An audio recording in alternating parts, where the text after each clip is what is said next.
O irmão Manuel mandou um abraço para a igreja. Ele ligou hoje falando que ainda está mal de saúde, gripado, e por isso não pôde vir hoje. E também pede oração, porque essa semana ele vai estar indo para uma CUA, na quinta-feira. Então ele vai passar 2 semanas lá e pede oração pelos irmãos, para que ele tenha um tempo de renovo, né, físico, espiritual também, que ele possa voltar de lá renovado, amém? Então vamos estar orando também depois por ele. Não deixem eu esquecer de colocar aqui nos pedidos, amém? Vamos hoje juntos olhar a palavra de Deus, começando pelo Evangelho de Mateus, no capítulo 24, versículo 35.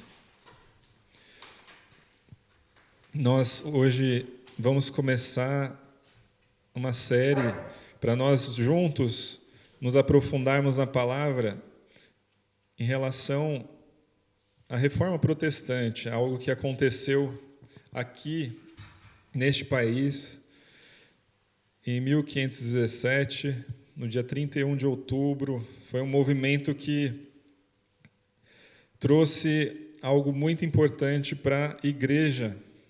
E quando o Martinho Lutero veio trazer essas 95 teses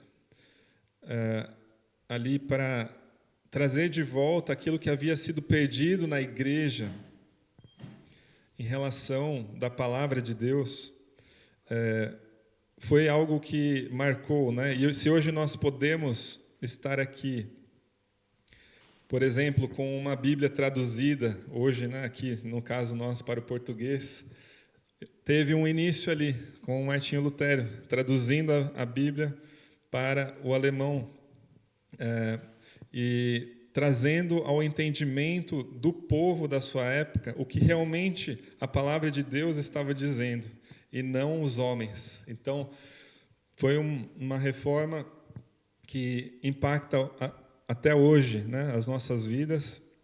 E é muito importante nós sempre estarmos lembrando desse acontecimento, porque essa reforma ela precisa estar acontecendo nas nossas vidas mesmo. E assim, na igreja de hoje, que ela aconteça no sentido de que nós sempre voltemos à base, à raiz, o que é o Evangelho, o que a Bíblia diz realmente, o que Deus quer de nós, e que isso com o tempo não seja esquecido ou perdido, amém? Então hoje nós vamos aqui fazer uma introdução e um resumo dessas 95 teses. Então nós vamos passar da primeira tese até a 95ª, brincadeira. Vamos ver as 5 solas, né, que é um resumo dessas 95 teses, que são chamados ali as 5 solas da Reforma Protestante, que é a sola Escritura, né, somente a palavra de Deus, que tem autoridade sobre as nossas vidas. Sola Fide, somente pela fé, somente a fé, né, que nos traz salvação. A terceira é Sola Gratia, somente a graça, somente pela graça de Deus somos salvos. No quarto, somente a Cristo, solos Christus. Somente Jesus é o intermediador entre nós e Deus. E quinto, só lhe deu glória, somente a Deus a glória. Amém? Esses são os 5 pontos das 5 solas. E vamos orar aqui juntos, para nós, juntos lendo, nos lembrando dessas palavras, para que Deus continue reformando os nossos corações, continue trabalhando em nossos corações, para que nosso amor cresça, para que nosso entendimento cresça, e assim nós possamos estar mais próximos do Senhor. Ó Pai, nós te agradecemos por hoje podemos estar, Senhor, vivendo um tempo onde nós conhecemos ou podemos ter acesso à Tua palavra, Senhor, no nosso idioma, podemos ter acesso direto, Senhor, à Bíblia, podemos lê-la, podemos, Senhor, estudá-la, Senhor. Ó Deus, muito obrigado, Senhor. Pai, porque a Tua palavra, ela é uma palavra revelada em Cristo Jesus. E nós, Senhor, aqui juntos, como igreja, queremos aprendê-la cada vez mais e praticá-la cada vez mais. Para isso precisamos, Senhor, do Teu toque, do Teu entendimento, da Tua capacitação. E pedimos assim, em nome de Jesus. Amém. Amém. Amém, irmãos. Então, nós vamos começar aqui pelo sola escritura, somente a palavra, o primeiro sola. E como base para esse ponto, nós temos, por exemplo, o Evangelho de Mateus, no capítulo 24, versículo 35. Mateus, capítulo 24, versículo 35, onde está dizendo: o céu e a terra passarão. Vamos ler juntos? O céu e a terra passarão, mas as minhas palavras jamais passarão. Nós cremos que a palavra de Deus, ela é eterna, amém? Então, a palavra de Deus aqui representada nesta Bíblia aqui, formada por 66 livros, né? 37 do Antigo Testamento, 28 do Novo Testamento, e juntos elas revelam a vontade de Deus e elas apontam para uma obra ou para um plano de Deus, o plano da redenção, ou seja, a palavra de Deus, ela aponta e tem como ápice Jesus Cristo. O Antigo Testamento aponta, né, as profecias, a palavra dos profetas aponta ali para Jesus, né, para o Messias, para o tão esperado Messias. E o Novo Testamento relata a vinda de Cristo. O Novo Testamento relata a conclusão dessa promessa em Jesus Cristo. E então nós temos Jesus como centro dessa palavra. Ele que veio trazer salvação para todos os que creem. E esta palavra foi escrita por homens inspirados por Deus. Homens inspirados pelo Espírito Santo. Então, significa que esta palavra foi escrita pelo próprio Deus através destes homens. Precisamos da tradução? Em português? Amém. Ok, schön. Willkommen. Wir glauben also an ein Wort, das inspiriert von Gott ist. Nós cremos numa palavra que é inspirada por Deus. Ein Wort, das unfehlbar ist. Uma palavra que é infalível. Ein Wort, das vollständig ist. Uma palavra que é plena. Amen. Das ist das Wort Gottes und das steht hier in der Bibel.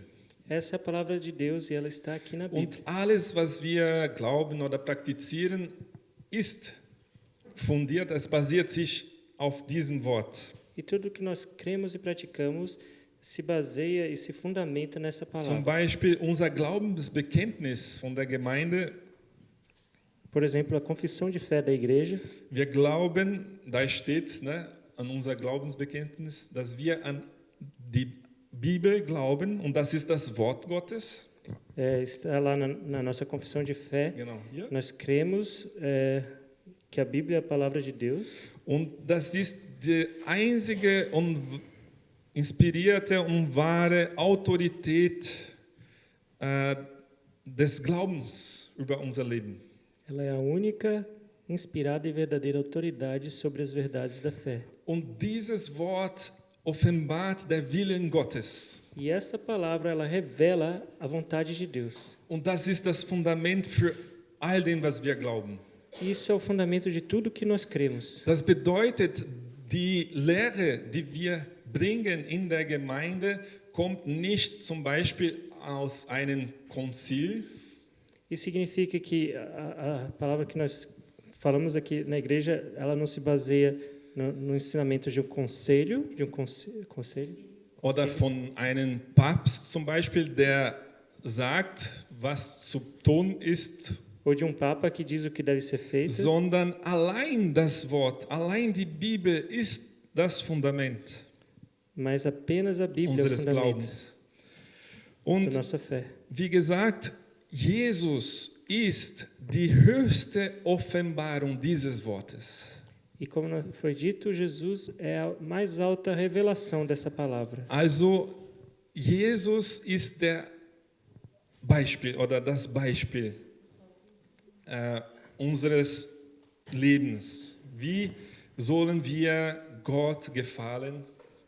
Jesus é o exemplo para as nossas vidas, como devemos agradar a Deus. Wie sollen wir unser Leben Gott geben? Also Jesus, so wie Jesus es getan hat. Como devemos entregar a nossa vida a Deus da mesma forma que Jesus o fez. Jesus hat Gott, hat Gott gehorcht.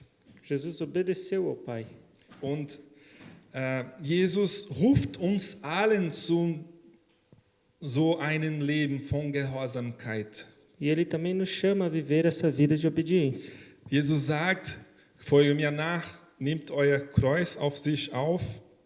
Jesus diz, siga-me, tome a sua cruz. Also, das ist das, was unser Leben orientiert.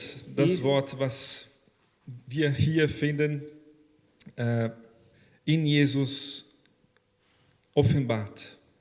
E é isso que orienta as nossas vidas, essas palavras que nós encontramos reveladas em Jesus. Allein der Schrift, ne? Allein die Schrift ist dieser erste Punkt, was in dieser Reformation wichtig war. Somente a palavra é esse primeiro ponto que foi tão importante na Reforma Protestante. Und dass es auch in meinem in deinem Leben so bleibt. E que isso também seja assim na minha e na sua vida. Wir haben hier eine Orientierung für unser eigenes Leben. Nós encontramos aqui uma orientação para a nossa própria vida. Wir müssen nicht wie blind in dieser Welt sein, nach Antworten suchen, sondern wir haben hier ein Fundament und eine Richtung. Nós não, Das ist das Wort Gottes. nós não precisamos procurar cegamente por uma resposta, mas nós encontramos aqui um fundamento, a palavra de Deus. Beschreibt, woher wir kommen, wo wir gerade stehen in der Zeit, und die Bibel sagt auch, was in Zukunft uns erwartet. A Bíblia descreve de onde vemos, aonde estamos nesse instante e também para onde vamos no nosso futuro. Amen. Wir haben eine klare Orientierung hier im Wort Gottes, und allein die Schrift ist unsere Basis. Nós temos uma orientação clara e apenas a Escritura é a nossa Und base. der zweite Punkt in dieser Reformation sozusagen ist allein der Glaube. E o segundo ponto da reforma é somente a fé. Und da steht in Epheser Kapitel 2, Vers 8 und 9. E nós podemos ler sobre isso em Efésios capítulo 2, versículos 8 e 9. Denn durch die Gnade seid ihr gerettet worden aufgrund des Glaubens. Dazu habt ihr selbst nichts getan. Es ist Gottes Geschenk. Pois vocês são salvos pela graça por meio da fé. E isso não vem de vocês, é dom de Deus. Können wir zusammen wiederholen? Es ist Gottes Geschenk. Es ist Gottes Geschenk. Vamos Vocês vão ter que em repetir português comigo agora? também. É dom de Deus. Also Vers 9, und nicht euer eigenes Werk. Punkt. Denn niemand soll sich etwas auf seine guten Taten einbilden können. Não por obras, vírgula, para que ninguém se glorie. Das ist ein klares Wort, ein klares Vers über über die Errettung, dass es nicht von etwas, was wir getan haben, um die Errettung zu verdienen, É um versículo muito claro sobre a salvação. Nós não podemos fazer nada para merecer a salvação, aber die Errettung kommt allein durch den Glaube. mas a salvação vem pela fé. Und das ist ein Geschenk Gottes. Isso é um presente de Deus. Wer wurde hier schon geblitzt? Quem aqui já foi multado? Komm, ihr sind Christen, ihr dürft nicht lügen. Ah, okay. Aber in Straßenbahn auch nicht? Ah. Ich war vor kurzem geblitzt worden, leider, nochmal. Eu recentemente fui infelizmente multado mais uma vez. Und wir kennen ja die Gesetze, wenn wir geblitzt werden auf der Straße, in dem Fall, ich bin ein bisschen zu schnell gefahren als erlaubt. Wir bekommen so einen Brief, oder? E nós sabemos como funciona.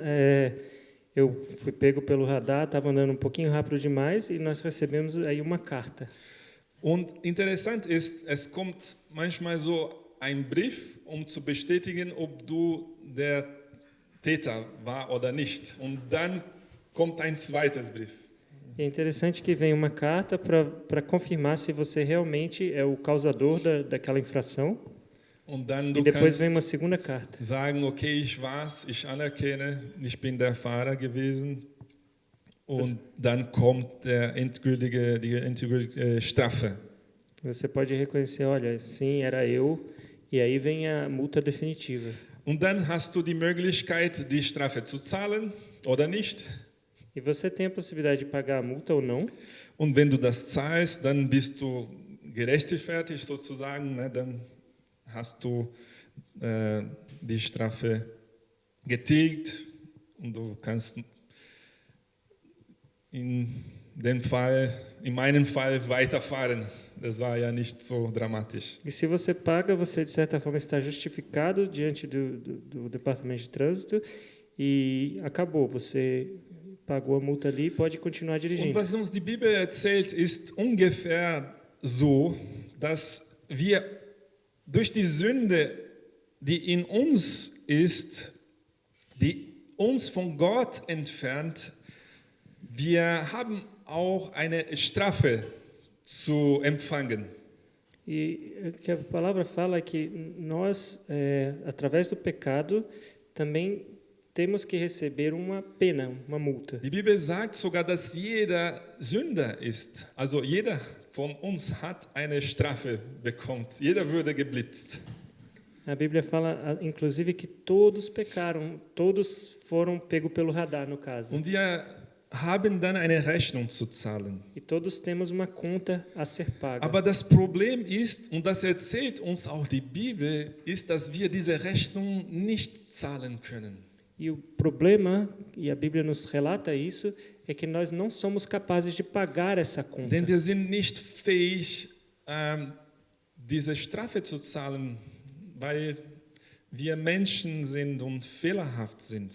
Nós não somos capazes de pagar essa multa porque nós somos falhos. Und das ist auch, was die Bibel uns sagt, dass genau dafür hat Mose zum Beispiel die Gesetze Gottes bekommen. E a Bíblia nos fala que é por isso que Moisés recebeu a lei de Deus. Liebe Gott, in erster Stelle und so weiter, die 10 Gebote und dann es gibt hunderte andere Gebote im Alten Testament. Amar a Deus sobre todas as coisas em primeiro lugar, os 10 mandamentos e ainda centenas de mandamentos que há no Antigo Testamento. Und das sind Gebote, die eigentlich wie ein Spiegel vor uns steht, um zu sagen, ihr könnt das eigentlich nicht. Ihr könnt das nicht erfüllen, alle diese Gesetze, das ist zu viel, das ist unmöglich für euch. E esses mandamentos, eles ficam diante de nós como espelho para nos mostrar que nós que é demais, nós não somos capazes Und in de. Römer Kapitel 3, Vers 20, das ist eine Bibelstelle, No die capítulo, wir auch lesen können, capítulo 3 de Romanos, versículo 20, é um versículo que nós podemos ler weil juntos. wir diese Strafe oder dieses Gesetz nicht erfüllen können, sagt die Bibel, denn durch das Halten von Geboten wird kein Mensch vor Gott gerecht. Das Gesetz führt nur dazu, dass man seine Sünden erkennt. Portanto, ninguém será declarado justo diante dele, baseando-se na obediência à lei, pois é mediante a lei que nos tornamos plenamente conscientes do pecado. Also das ist dieses Spiegel, den wir vorstehen und schauen, wow, ich kann nicht. É esse espelho diante do qual nós Allein estamos e percebemos que não somos Bin ich capazes. nicht fähig, diese Strafe zu bezahlen. Sozinho eu não sou capaz de pagar essa multa. Und dieser Gebot ist auch dieses Werkzeug von Gott, um Gerechtfertigung gegenüber ihm zu bringen. E essa lei, esses mandamentos, é uma ferramenta de Deus para trazer justificação diante Also, a ele, wenn diante ihr dele. das erfüllen würdet, würdet ihr vor mir gerechtfertigt sein. Se vocês cumprissem essa lei, vocês seriam diante de Deus justos. Aber wir schaffen das nicht. Mas nós não conseguimos sozinhos. Und hier merken wir gerade, okay, wir stehen an einem Problem. Die Sünde in unser Leben, sagt die Bibel, ist ein Problem. E nós percebemos agora, nós estamos diante de um problema. O pecado em nossa vida, a Bíblia fala, é um problema. Also das Gesetz bringt uns dazu, anzuerkennen, es ist ein Problem da. Es ist etwas, was ich nicht tun kann. E a lei nos leva a reconhecer que existe um problema ali, existe algo que nós não podemos vencer. Also wir brauchen, die Bibel bringt uns dann zu dieser Frage oder zu dieser Erkenntnis, wir brauchen eine Lösung dann. E a Bíblia nos leva a essa questão ou ao reconhecimento de que nós precisamos de uma solução. Und die Bibel nennt das als wir brauchen einen Retter. A Bíblia fala que nós precisamos de um Salvador. Denn diese Strafe, die wir nicht bezahlen können, sagt die Bibel, wird uns zum Tod führen. Porque essa multa que nós não podemos pagar, a Bíblia nos fala que ela nos levará à morte. Also wir brauchen einen Retter, jemand, der uns von dem Tod rettet. Nós precisamos de um Salvador, alguém que nos liberte, nos salve da morte. Und ich denke mir, okay, wenn es nur so eine Strafe von einem Blitz ist, okay, das kann man regeln, aber wenn es so um eine Frage geht, ums Leben und Tod, dann ist es wirklich etwas Ernstes. E talvez você pense, se fosse só uma multa, como uma multa de trânsito, é algo que eu posso lidar. Mas quando você percebe que ali está em jogo vida ou morte, você percebe que é algo mais sério. Es geht nicht um eine Kleinigkeit, ihr Lieben, es geht um dein Leben, es geht um mein Leben. Isso não é apenas um detalhe, isso é a respeito da Wir sua vida e da minha brauchen vida. eine Lösung, ein Retter, damit unser Leben gerettet wird. Nós precisamos de um Salvador para que a nossa vida seja salva. Und das ist die gute Nachricht.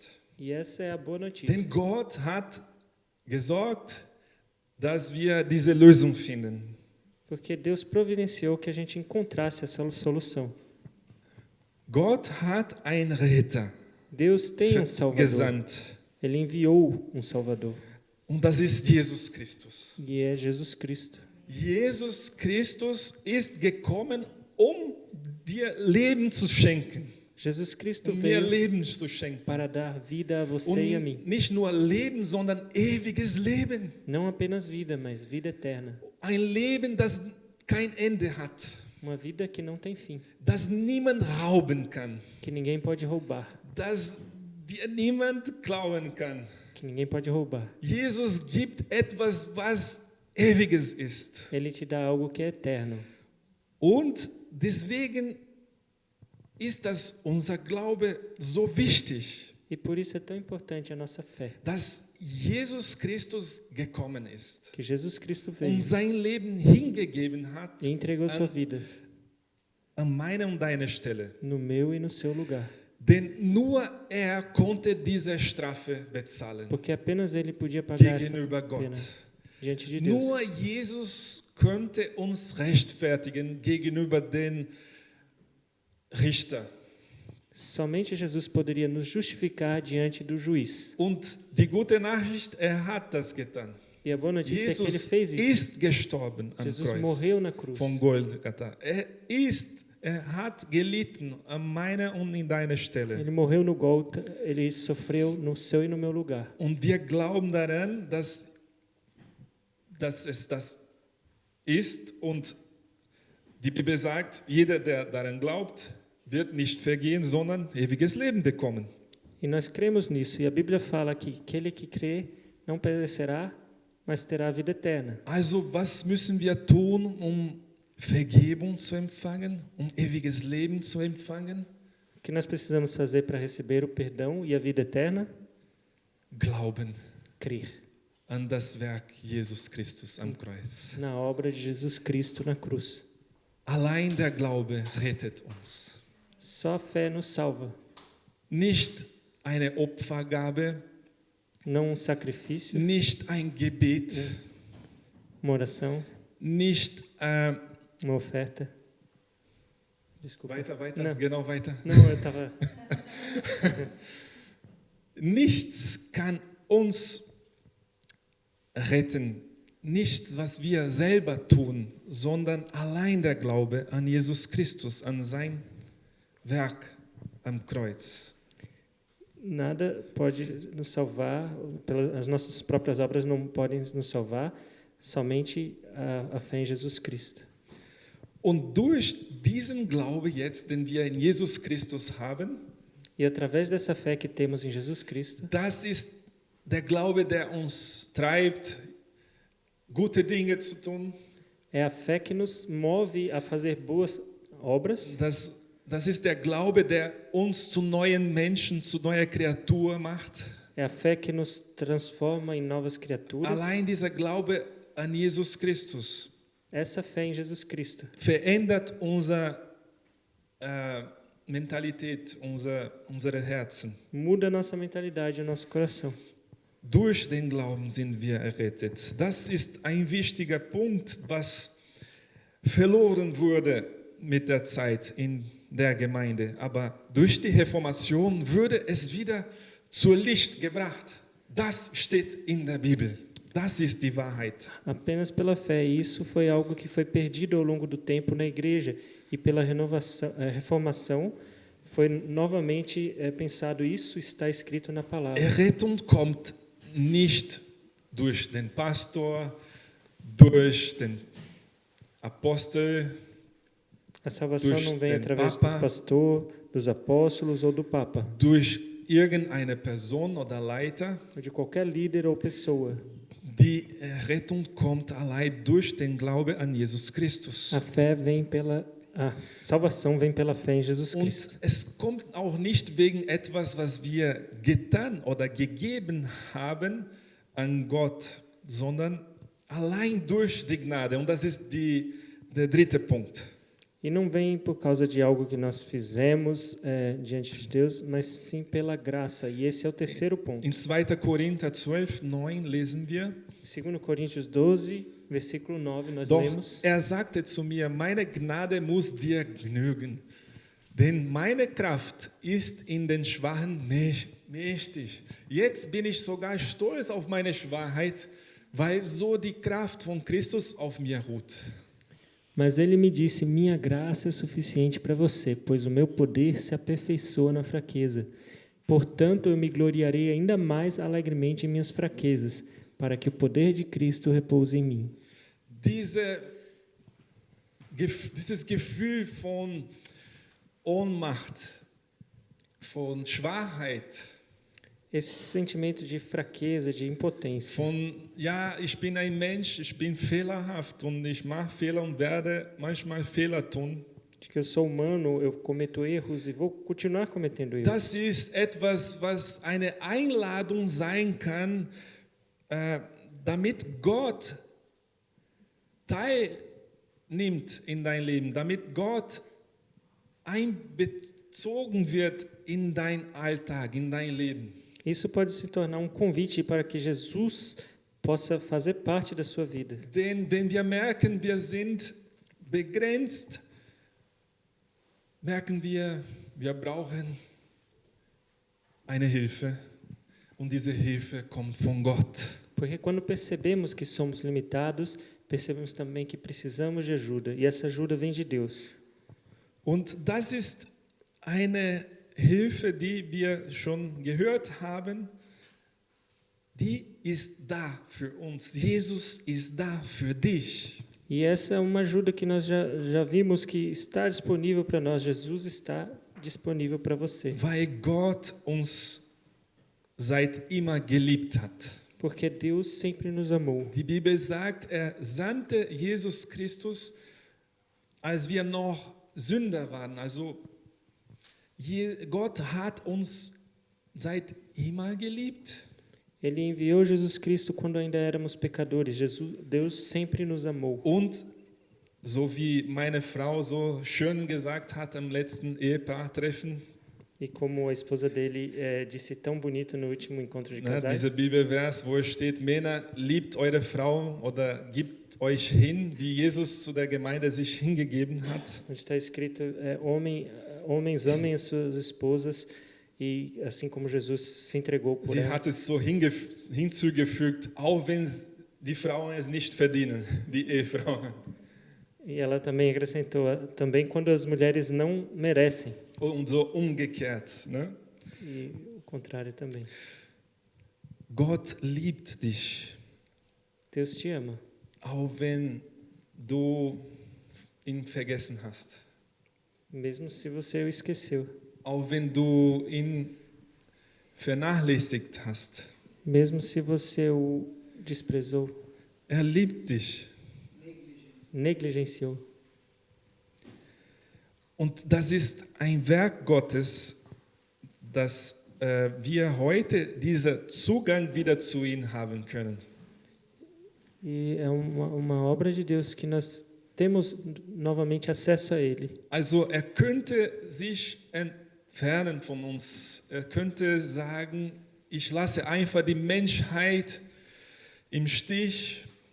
Ele poderia ter se afastado de nós, poderia ter simplesmente Ich abandonado lasse einfach meine Schöpfung a humanidade. verderben. Eu vou deixar a minha criação perecer. Aber Gott hat uns so sehr geliebt, will, dass wir zurück zu ihm kommen. Mas Deus nos amava tanto que queria que nós encontrássemos o caminho de volta a Ele. Und hat einen Weg dafür geschafft. E Ele criou um caminho para isso. Und da kommen wir jetzt zum vierten Punkt. Denn dieser Weg zu Gott ist Jesus Christus. E aí chegamos ao quarto ponto, porque este caminho para Deus é Jesus Es Cristo. gibt kein anderer Weg, Não há outro allein caminho, Jesus. somente Jesus. Allein Jesus bringt uns zu Gott.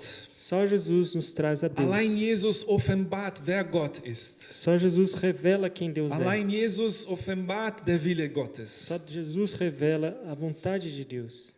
Allein Jesus offenbart, wie wir Gott lieben können. Só Jesus revela como podemos amar a Deus. Und Jesus ist gestorben für unsere Sünden. E Jesus morreu por nossos pecados. Und am dritten Tag, sagt die Bibel, ist auferstanden. E no terceiro dia, a Bíblia fala que ele Jesus ressuscitou. ist dann wieder gekommen zu den Jüngern, zu den Menschen, hat sich gezeigt, hat seine Wunden gezeigt. Jesus se mostrou para os discípulos, mostrou suas feridas. Die Bibel beschreibt das in den Evangelien. A Bíblia nos evangelhos descreve isso daí. Und wir glauben, dass Jesus dann auch wieder zum Vater, in die Himmel gegangen ist. Nós cremos também que Jesus se ergueu aos céus, de volta ao Pai. Und wir lesen hier, dass in 1. Timotheus Kapitel 2, 5 eine Tatsache Nós lemos Ist aqui em 1 gemäß Timóteo, unseres Glaubens. Denn es gibt nur einen Gott und einen Vermittler zwischen Gott und den Menschen. Das ist Jesus Christus, der Mensch wurde. 1 Timóteo 2,5, nós lemos fato, pois há só Deus e só mediador entre Deus e os homens, o homem de Cristo Jesus. Es gibt keinen Umweg. Não há nenhum atalho. Jesus ist der Weg. Jesus é o caminho. Hier der Vermittler auch. Ne? E também o mediador. Er sitzt auf den Rechten des Vaters. Ele se Und senta tut à direita Fürbitte. de Deus e intercede. Jesus ist die Wahrheit. Jesus é a verdade. In ihm sehen wir die Wahrheit und hören wir über die Wahrheit. Nele nós vemos a verdade e ouvimos sobre a verdade. Die Worte Jesu, die hier beschrieben sind in diesem Buch oder registriert sind, As palavras de Jesus que estão registradas nesse livro ist die Wahrheit und Fundament unseres Glaubens. é a verdade e é o fundamento da nossa fé. Und ist das Leben. E ele é a vida. Ist nicht einer, der uns ein Leben geben kann, sondern ist der uns das Leben Ele geben não é kann. que pode, apenas que pode nos dar a vida, ele é a vida. Und in ihm finden wir Leben, denn ist auch das Leben. E nele encontramos a vida, porque ele é a vida. Und die Bibel sagt, am Ende jede Knie wird sich beugen, jede Zunge wird bekennen. E a Bíblia fala que no final todo joelho se dobrará e toda língua confessará Dass Jesus Christus que Jesus Cristo ist der Herr. é o Senhor. Nicht einer der Herren, Não apenas dos senhores, aber der Herr. e sim o Senhor. Allein Jesus ist unser Vermittler, unser Retter. Somente Jesus é o nosso mediador, Und o niemand nosso anders. Salvador, e ninguém mais.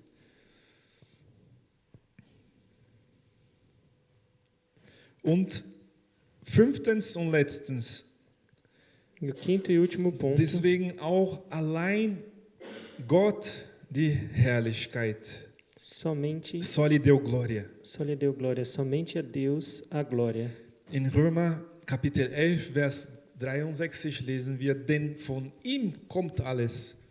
Durch ihn steht alles und zu ihm geht alles. Ihm gebührt die Ehre für immer und ewig. Amen. Romanos 11:36, pois dele, por ele e para ele são todas as coisas. A ele seja a glória para sempre. Amém. Ich bin nicht das Zentrum des Universums. Du bist nicht das Zentrum der ganzen Geschichte hier, was in der Bibel offenbart wird. Eu não sou o centro do universo, você não é o centro da história toda que está sendo revelada na Bíblia, Sondern Gott ist derjenige, der Herrlichkeit gebührt. mas Deus é aquele digno de glória. Die Bibel beschreibt in der Offenbarung, dass die Engel singen, heilig, heilig, heilig bist du, Herr. A Bíblia fala em Apocalipse que os anjos cantam, Santo, Santo, Du Santo tu und és. ich wurden geschaffen, um Gott anzubeten. Eu e você fomos criados para louvar e adorar a Und nicht Deus. Menschen sollen unser Idol sein. E homens não devem ser nossos ídolos. Auch wenn wir Menschen sehr lieben oder sehr lieb haben, Mesmo que nós amemos ou gostamos muito de pessoas, Gott steht im Mittelpunkt. Gott steht über alles. Deus está no centro. Deus está acima de tudo. Und vergiss nicht, ist Liebe. E não ist die esqueça, Quelle von Liebe. Ele é amor, Und Ele é a wenn wir fonte do ihn amor. in der obersten Priorität setzen, werden wir auch Menschen richtig lieben können. E quando nós colocamos Ele na mais alta posição, nós também vamos amar as pessoas de forma verdadeira. So lautet das wichtigste Gebot: Liebe Gott mit all dem, was du bist, in erster Linie. E esse é o primeiro mandamento: ame a Deus com todas as suas Und das forças. zweite Gebot: Liebe dein Nächst wie dich E o selbst. segundo mandamento: ame o seu próximo como a si mesmo. Allein Gott die Herrlichkeit. Somente a Deus. Amen, a ihr glória. Lieben. Das ist diese Zusammenfassung von etwas, was nicht verloren gehen kann in der Gemeinde, in unser Leben mit Jesus. Isso é um resumo de algo que não deve se perder aqui na igreja, na nossa vida com Jesus. Und wir werden uns in den nächsten Sonntagen ein bisschen mehr vertiefen in den einzelnen Punkten hier. E nós, ao longo das próximas semanas, vamos nos aprofundar em cada um desses pontos. Aber sei gewiss, heute kannst du schon Gott bitten in dein Herz: Herr, tue in mir eine Wiederherstellung, eine Reformation, sagt man das auch auf Deutsch? Mas eu te asseguro, você já pode hoje pedir: Senhor, realize em mim uma reforma, Eine Liebe zu dein Wort, amor pela tua palavra, zu der Bibel, pela Bíblia, ein Glaube, der stark ist, uma fé que é forte, ein Glaube, der verstanden hat: Jesus, du hast aus Gnade für mich in meiner Stelle gestorben. uma fé que compreendeu que Jesus morreu pela graça em meu lugar. Und durch dich, Jesus, ich kann allein durch dich den Weg finden zu Gott. E somente através de ti, Jesus, eu encontro o caminho para Und Deus. deswegen, Gott, sei du immer verherrlicht. E dessa forma podemos falar: Deus seja para sempre, receba Lass toda a glória. uns beten. Vamos orar. Herr, danke für diese Möglichkeit, hier in unterschiedlichen Bibelstellen dein Wort zu lesen. Senhor, obrigado por essa oportunidade de lermos a tua palavra em passagens diversas. Und wir wissen ja, dass der Glaube aus dem Hören des Wortes kommt. E nós sabemos que a fé vem do ouvir a palavra. Und dein Wort hat Kraft. E a tua palavra tem poder. Und wir bitten dich, Herr, dieses Hören, oder dieses Zuhören von dein Wort, unsere Herzen verändern können heute, Herr. Nós te pedimos, Senhor, que esse ouvir da tua palavra possa transformar nossos corações. Herr, wir bitten dich Vergebung. Senhor, nós te pedimos por perdão. Und danke, dass wir Vergebung empfangen durch das Werk von Jesus Christus am Te Kreuz. agradecemos porque recebemos perdão pela obra de Jesus Cristo na Herr, cruz. verändere mein Leben Senhor, muda a minha durch vida. deine Liebe, die schon gezeigt wurde am Kreuz. Pelo teu amor que já foi demonstrado na cruz. Dass diese Liebe in mir und in jeder Einzelne hier sichtbar wird, jeden Tag mehr. Que esse amor pode se tornar visível na minha vida e na vida de cada um que está aqui. Herr, und dass wir gemeinsam, Herr, Richtung, Herr, deines Willens laufen können. Que possamos juntos andar em direção à tua vontade. Für die Herrlichkeit deines Namens, A Gott. glória do teu nome. Im Namen Jesu beten Em wir nome de Jesus nós und oramos sagen Amen. e dizemos amém. Amen. Amen. Amém.